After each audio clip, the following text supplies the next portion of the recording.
जाइब चहर हम जाइब चहर हम जाइब चहर हो सुल्तानगंज से आगे सुइया पहाड़ हो टेंशन न ल धनी जाइब चहर हम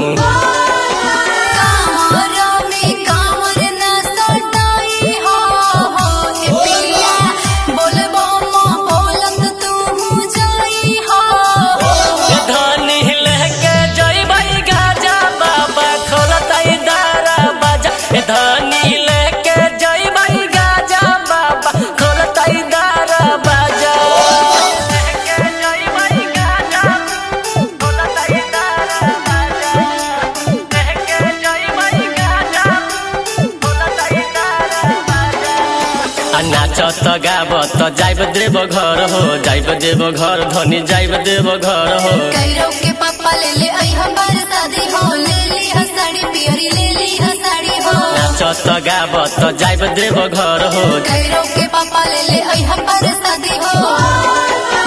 राइटर चंदनवा से कहबो हो ए पिया गाजा पी के कोमे तू जाई हो धनी लेके जइबै गाजा बाबा खोलतै दरवाजा धनी लेके जइबै गाजा बाबा खोलतै दरवाजा